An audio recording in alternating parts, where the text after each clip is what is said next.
கேள்வி பார்வையாளர் வணக்கம். இந்த நேர்காணலில் நாம் சந்திக்க இருக்கும் சிறப்பு விருந்தினர் தமிழ் புலிகள் கட்சியின் மாநில செய்தி தொடர்பாளர் முத்துக்குமார் அவர்கள். சார் வணக்கம். வணக்கம். தமிழ்நாட்டில் மும்மொழி கொள்கை தொடர் பேசுபொருளாக இருக்கிறது. பல்வேறு அரசியல் கட்சிகள் கூட மும்மொழி கொள்கை தமிழ்நாட்டுக்கு வேணான்ற மாதிரியான பல போராட்டங்கள் நடத்திருக்காங்க. கூடுதலாக பார்த்தோம்னா தமிழ்நாடு முதலமைச்சராக கூடிய மு.க. ஸ்டாலின் அவர்களும் அனுதினமும் பல்வேறு அறிக்கைகளை வெளியிட்டு கொண்டிருக்கிறாங்க. தமிழ்நாடு என்பது இருமொழி கொள்கை தான். அண்ணா அவர்களுடைய அந்த கொள்கை திட்டத்தை தான் நாங்கள் செயல்படுத்துன்ற மாதிரியான பல்வேறு கருத்துக்கள் வச்சாங்க. இதற்கு மத்தியில் அமைச்சர் பிடிஆர் அவர்கள் இந்த வயரில் வெளியான அந்த நேர்காணல் மிகப்பெரிய ஒரு பேசுபொருளை ஏற்படுத்தியிருக்கிறது. வட இந்தியா முழுவதும் இந்த கருத்தானது அந்த ஹிந்திக்காரர்கள் மத்தியில் மிகப்பெரிய பேசுபொருளை ஏற்படுத்தியிருக்கிறது. இந்த சம்பவத்தை நீங்கள் எப்படி சார் பார்க்குறீங்க? மும்மொழி கொள்கை அப்படிங்கிறது 1938 இவங்க திணிக்கிறது தான், ஹிந்தியை திணிக்கிறது தான். அதுக்கு மும்மொழி கொள்கைன்னு பேர் வச்சுக்கிறாங்க. ஆல்ரெடி நம்ம ஆங்கிலம் தெரிஞ்சு படிச்சுக்கிட்டு இருக்கிறதுனால மும்மொழி கொள்கை அப்படின்னு சொல்றாங்க. ஹிந்தியை திணிக்காதனோடனே ஹிந்தியை மட்டும் இல்லைங்க, ஏதாவது ஒரு மொழி படிங்கன்றாங்க. ஏதாவது ஒரு மொழி படிக்க வேண்டிய அவசியம் என்ன? அப்படி அவசியம் ஏற்பட்டால் படிக்கலாம், யாரும் தடுக்கல. இன்னைக்கு பார்த்தீங்கன்னா அனைத்து கட்சிகளும் இன்னைக்கு எதிர்ப்பு கொடுக்குறோம். இந்த இந்தி திணிப்புக்கு எதிராக கடுமையான எதிர்ப்பு கொடுத்துட்டு இருக்கோம். 2 கட்சிகள் தான் ஒரு கட்சி மௌனமா இருக்கு, அது நாம் தமிழர் கட்சி.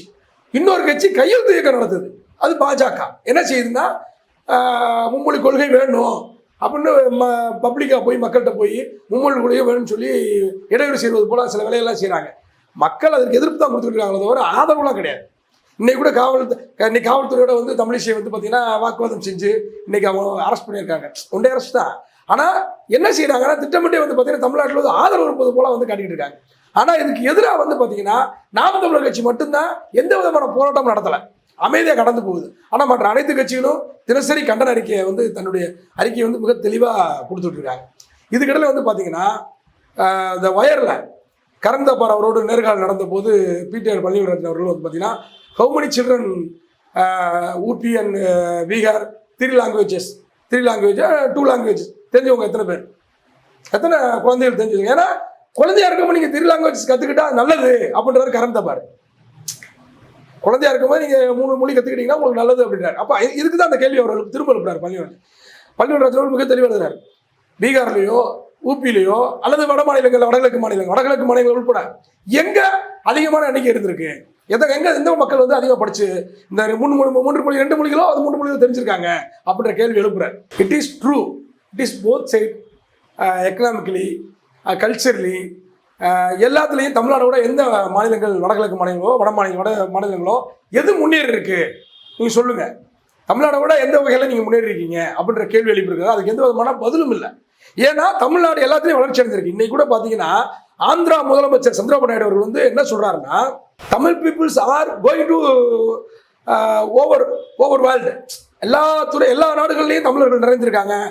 சிஇஓவா கூகுள் சிஇஓவா ஒரு தமிழர் இருக்கிறாரு அப்படிங்கிற செய்தி அவர் இன்னைக்கு பேசியிருக்காரு. யாரு? சந்திரபாபு நாயுடு பேசியிருக்காரு. எந்த அடிப்படையில் பேசியிருக்காருன்னா தமிழர்கள் எல்லா இடங்களிலும் நிரம்பி ஒழிகிறாங்க, அறிவுபூர்வமாக செயல்படுறாங்க. என்ன காரணம்னா அவங்க அந்த 2 லாங்குவேஜஸ் அந்த 2 மொழி கற்றுக்கிட்டதுனால தான், குறிப்பாக ஆங்கிலம் கற்றுக்கிட்டதுனால தான் அவங்க பல்வேறு நாடுகளில் நல்ல ஒரு துறையில் இருக்கிறாங்க, அதிகமாக அமெரிக்கா செல்றாங்க அப்படின்ற விஷயத்த அவர் பதிவு செஞ்சிருக்காரு. அப்போ வேறொரு மாநில முதலமைச்சரே பார்த்தீங்கன்னா தமிழ்நாடு மக்கள் எந்த அளவுக்கு முன்னேறி இருக்கிறாங்க ஹிந்தி கற்றுக்கிட்டதுனால அல்ல, ஆங்கிலம் கற்றுக்கொண்டதால், இங்கிலீஷ் கற்றுக்கிட்டதுனால எந்த அளவுக்கு அவங்க முன்னேறி இருக்கிறாங்க அப்படிங்கிறத அவர் சரி தெளிவாக இருக்காரு. இதுக்கு காரணம் திராவிட இயக்கங்கள் தான், திராவிட இயக்க தலைவர்கள் தான்.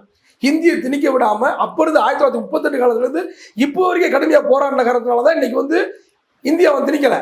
இந்தியை திணிக்காதனால ஆங்கிலத்தில் நம்ம ஓரளவுக்கு தமிழ்நாட்டில் பார்த்தீங்கன்னா நல்லா தமிழுக்கு அடுத்தபடியாக ஆங்கிலத்தை கற்றுக்கிட்டதுனால தான் இன்னைக்கு அமெரிக்காவாக இருக்கட்டும், லண்டனாக இருக்கட்டும், பல்வேறு நாடுகளில் இன்னைக்கு நிறைய நாடுகள் கனடா உட்பட்ட பல நாடுகளில் பார்த்தீங்கன்னா தமிழர்கள் நல்ல ஒரு துறையில் இருக்காங்க. பொலிட்டிக்கலாகவுமே எம்பியாக இருக்கிறாங்க.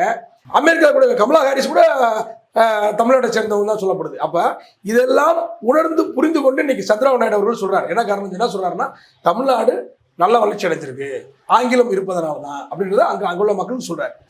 அப்போ இந்த புள்ளி விவரங்களை பிற மாநிலங்கள் எடுத்து சொல்லும்போது வட இந்தியர்கள் குறிப்பாக பார்த்தீங்கன்னா பாஜக எப்படியாவது இது சாதாரண விஷயம் இல்லைங்க. 2000 ஆண்டுகளுக்கு மேலே தமிழை அழிப்பதற்கு அந்த பார்ப்பன கும்பல் ஆர்எஸ்எஸ், அந்த ஆர்எஸ்எஸ் முன்னோடிகள் அந்த பார்ப்பன கும்பல் பார்த்தீங்கன்னா 2000 ஆண்டுகளுக்கு மேலாக பார்த்தீங்கன்னா தமிழை அழிப்பதற்கு அவங்க பல்வேறு முயற்சிகள் எடுக்கிறாங்க. இப்ப நவீன முறையில வந்து பாத்தீங்கன்னா ஹிந்தி திணிப்பு மூலமா எப்படியாவது தமிழ் அழிக்கலாம். இல்ல மும்மொழி கொள்கை படிப்பதனால எப்படி வந்து இன்னொரு மொழி அழியும் நீங்க சொல்ல வரீங்க? அதாவது இப்ப வந்து பாத்தீங்கன்னா ராஜஸ்தான், அதாவது இப்ப ராஜஸ்தான்ல ராஜஸ்தானி மொழி இருக்கு. இப்ப ராஜஸ்தான் மொழி பேசக்கூடியவர்கள் 1947க்கு முன்னாடி 1960க்கு முன்னாடி அங்க 80% இருக்காங்க. இப்ப ஹிந்தி பேசக்கூடியவர்கள் அங்க 80% இருக்காங்க. ராஜஸ்தானி பேசக்கூடியவர்கள் எண்ணிக்கை குறைஞ்சிருச்சு. என்னன்னா இந்தி திணிப்பு தான். புரிஞ்சுட்டீங்களா? இது போல பல வடகிழக்கு மாநிலங்களிலும் இந்தி திணிப்பு அதிகமா இருக்கு. இப்ப மகாராஷ்டிரா எடுத்துக்கோங்க, மும்பை, அவங்களுடைய மொழி வந்து மராத்தி தான். ஆனா மகாராஷ்டிராவில் என்ன மொழி அதிகமாக பேசுறாங்கன்னா ஹிந்தி தான். அப்ப இன்னைக்கு சென்னை இருக்குன்னா சென்னையில் நீங்க தமிழ் தான் பேசணும். சென்னையில் வட இந்தியர்கள் வரலாம், பல மொழி பேசக்கூடியவர்கள் வரலாம், ஆனா தமிழ் மாறாது. தமிழ் தான் பெரும்பான்மை மக்கள் பேசக்கூடிய மொழியா இருக்கு. அப்ப இதுக்கு என்ன காரணம்னா இந்தி திணிப்பை நம்ம அனுமதிக்காததான் காரணம். திராவிட இயக்க தலைவர்கள் இந்தி திணிப்பை அனுமதிக்காததான் காரணம். அப்ப இந்தி வந்து கத்துக்கிறதுக்காக நமக்கு சொல்லித்தர வரல. இந்தியை திணிப்பதன் மூலமாக தமிழை அழிப்பதற்கு தான் வராங்க. இது வெளிப்படையா தெரிஞ்ச உண்மை.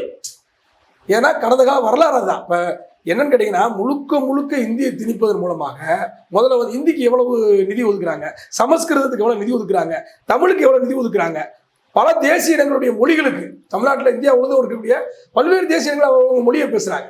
இந்த மொழிகளுக்கெல்லாம் எவ்வளவு நிதி ஒதுக்குறாங்கன்னு நீங்க பாத்தீங்கன்னா சமஸ்கிருதத்துக்கு தான் அதிகமான நிதி ஒதுக்குறாங்க. இதை முதல்வர் மிக தெளிவா சொல்றாரு. இது இந்தி திணிப்பு என்பது முகமொழி. இந்தி திணிப்புக்கு பின்னாடி இருப்பது சமஸ்கிருதம் தான். ஏன்னா இது வந்து ஆரியர்களுடைய மொழி. அப்ப இது ஆரியர்களுடைய நாடா மாற்றுவது, பார்ப்பனர்களுக்கு நாடாக மாற்றுவது, இதுதான் வந்து RSS உடைய அஜெண்டா. இந்த அஜெண்டாவை திராவிட இயக்க தலைவர்கள், குறிப்பா இன்றைக்கு இருக்கக்கூடிய முதல்வர் ஸ்டாலின் அவர்கள் புரிந்து கொண்டதுனாலதான் மிக கடுமையாக இதை எதிர்க்கிறார். இன்னைக்கு கூட பாத்தீங்கன்னா கேரளா முதலமைச்சர் பினராயி அவர்கள் நம்முடைய முதல்வர் ஸ்டாலின் அவர்களை பாராட்டியிருக்கிறார். எப்படி பாராட்டியிருக்காருன்னா, மாநில உரிமைகள் பறி போகும்போது முதல் ஆளாக குரல் கொடுக்கக்கூடியவர் தான் MK ஸ்டாலின் அப்படின்னு சொல்லியிருக்காரு. இது வந்து இப்ப எடப்பாடி அவர்களோ அல்லது வேற யாராக முதல்வராக இருந்தால் இது நடக்குமானா நடக்காது நிச்சயமாக. ஏன்னா எடப்பாடி தன்னுடைய ஆட்சியை பாதுகாப்பதற்காக போன முறை வந்து கடந்த அதிமுக ஆட்சியின் போது பார்த்தீங்கன்னா தபால் துறை உள்ளிட்ட பல்வேறு தேர்வுகளில் வந்து பார்த்தீங்கன்னா ஹிந்தி ஆதிக்கத்தை அவங்க கொண்டு வரதுக்கு எந்த விதமான எதிர்ப்பும் அவர் பெருசாக கொடுக்கல. ஆனால் இன்றைக்கு வந்து பார்த்தீங்கன்னா முதல்வர் வந்து முன்கூட்டியே நீ 2000 கோடி இல்லை எத்தனாயிரம் கோடி கொடுக்குறீன்னு சொன்னாலும் மும்மொழி கொள்கைகள் நான் கையெழுத்து போட மாட்டான் அப்படின்றதுல உறுதியாக இருக்கிறேன். அப்போ இதெல்லாம் திராவிட இயக்க தலைவர்களுடைய அந்த படிப்பினை தான். தொடர்ச்சியா அந்த எதிர்ப்பு 1938 காலத்துல இருந்து இப்போ வரைக்கும் நம்ம கொடுக்கக்கூடிய எதிர்ப்புடைய விளைவு தான். இது ஒரு திமுகவுடைய ஒரு அரசியலா தானே அவங்க கருதுறாங்க. இது பாஜக சொல்லக்கூடிய செய்தி, அது உண்மை இல்லை. இது தமிழுக்காக போராடக்கூடிய செய்தி, இது தமிழர்களுக்காக போராடக்கூடிய செய்தி. ஏன்னா தமிழ் இப்போ வந்து பார்த்தீங்கன்னா நம்ம தான் உதாரணம் சொல்லிட்டோம், ராஜஸ்தானில் நடந்த விஷயத்தை சொல்லிட்டோம், மகாராஷ்டிரா நடந்த சம்பவத்தை சொல்லிட்டோம். பல்வேறு மாநிலங்களில் ஹிந்தி திணிக்கப்பட்டதுனால அவங்களுடைய நிலைமைகள் என்னன்றதை நம்ம புள்ளிவரத்தோடு நம்ம சொல்ல முடியும். ஆனால் தமிழ்நாடு வந்து பார்த்தீங்கன்னா எத்தனை வட இந்தியர்கள் இங்கே வந்தாலும் தமிழ் தான் அவன் கற்றுக்கிறான். இங்கே பானிபூரி விற்கிறவன்ட்ட நீங்கள் பானிபூரி கேட்கணும்ல அப்படின்னு சொல்கிறாங்க. பாஜக சேர்ந்து சொல்கிறாங்க அவன் பானிபூரி அப்படிலாம் சொல்கிறாங்க. நம்ம அவன் தெளிவாக சொல்கிறான். ஆனால் எத்தனை பானிபூரி வேணும்னு கேட்குறான். ஆனால் எத்தனை வட ரசம் ஊத்தவான்னு கேட்குறான். அவன் தெளிவாக தமிழ் கற்றுக்கிட்டான். இங்கே இருக்கக்கூடிய கட்டிட தொழிலாளர்கள் தமிழ் கற்றுக்கிட்டு அவங்க மாநிலங்களில் போய் தமிழ் பேசிக்கிட்டு இருக்காங்க. இன்னொரு மொழி அவன் கற்றுக்கிட்டான். ஓசூர்ல பார்த்தோம்னா கிட்டத்தட்ட 100க்கு மேற்பட்ட பீகார் குழந்தைகள் கூட தமிழ் மீடியத்தில் படிக்கிறாங்க. அவங்க வந்து தமிழ்நாடு இன்னைக்கு ஒரு அமெரிக்கா போல பார்க்குறாங்க. சந்திரபாபு நாயுடு வந்து அமெரிக்காவில் சிஇஓவா, கூகுளில் சிஇஓ சுந்தர் பிச்சை இருக்கிற விஷயத்த வந்து மேற்கோள் காட்டுறாரு. நம்ம என்ன சொல்றோம்னா வட மாநிலத்தவர்களுக்கு அமெரிக்காவே தமிழ்நாடு தான். இந்த திராவிட மாடல், திராவிட இயக்கத்தினுடைய தொடர்ச்சி ஆட்சி தான் இன்னைக்கு அமெரிக்காவை யாருக்கு காட்டுது. இவங்க சொல்ற ஹிந்தி பேசக்கூடியவர்களாம் அமெரிக்காவா இருக்கக்கூடியது தமிழ்நாடு தான். அவன் தமிழை கத்துக்கிட்டு இருக்கான். பெரும்பான்மையாக வட இந்தியர்கள் தமிழை கத்துக்கிட்டு இருக்காங்க. அப்படி இருக்கும்போது இங்க நீ வந்து வந்தியை திணிப்பதன் மூலமாக எங்களுடைய மொழியை அழிக்கக்கூடாது. ஏன்னா இந்தி மொழி கற்பதற்காக வரல, அது தமிழை அழிப்பதற்காக வருது. இந்தியாவில் ஒரே நாடு, ஒரே மொழி, ஒரே ரேஷன் கார்டு, ஒரே நாடு, ஒரே நாடா மாற்றுவதற்கு முயற்சி.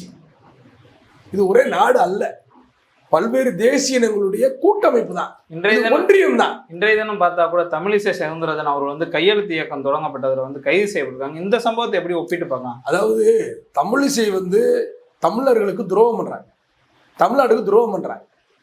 நாம வந்து ஹிந்தி கத்துக்கிட்டா என்ன அப்படின்னு கேட்குறாங்க. யாரும் ஹிந்தி கத்துக்கிறவங்கள போய் இங்கே அடிக்கல. ஏன் ஹிந்தி கற்றுக்கிறேன்னு சொல்லி எந்த பள்ளியிடத்துலையும் போய் தமிழ்நாட்டில் இளைஞர்களோ மாணவர்களோ பல்வேறு இந்த திராவிட இயக்க தலைவர்களோ யாரும் போய் போராட்டம் நடத்தலை. ஹிந்தி கற்றுக்கிறவங்க தேவைன்றவங்க கற்றுக்குறாங்க. அதுக்கு இங்கே அனுமதி வழங்கப்பட்டிருக்கு. அது வேற. ஒன்றிய அரசு பள்ளிக்கூடங்களெல்லாம் இன்னைக்கு வந்து பார்த்தீங்கன்னா சிபிஎஸ்சி போன்ற பள்ளிக்கூடங்கள்லாம் ஹிந்தி கற்றுக்கிறாங்க. ஆனால் இந்திய அனைவரும் கற்றுக்கணும் அப்படின்னு சொல்லி திணிக்கிறத தான் நம்ம இருக்கிறோம். இது தமிழிசை புரிஞ்சுக்கணும். அவங்க பேரே தமிழிசை. அவருடைய தந்தை வந்து தமிழ் விஷயத்தில் ஒரு ஆர்வமானவர். குமரி அனந்தன் அவர்கள் மிக ஆர்வமானவர். தமிழர்களுடைய கொஞ்சம் காங்கிரஸ்ல இருந்தால் கூட தமிழர் விருது வாங்கினவர், நம்முடைய முதல்வர்கிட்ட விருது வாங்கினவர். அப்படி இருக்கக்கூடியவருடைய பிள்ளையா இருக்கக்கூடிய நீங்க வந்து பார்த்தீங்கன்னா அவங்களுக்குள்ள ஒரு போட்டி, பாஜக ஒரு போட்டி இருக்கு. அண்ணாமலையை வீழ்த்துவது எப்படி அப்படின்னு இந்த அம்மா ஒரு முடிவு எடுக்கிறாங்க.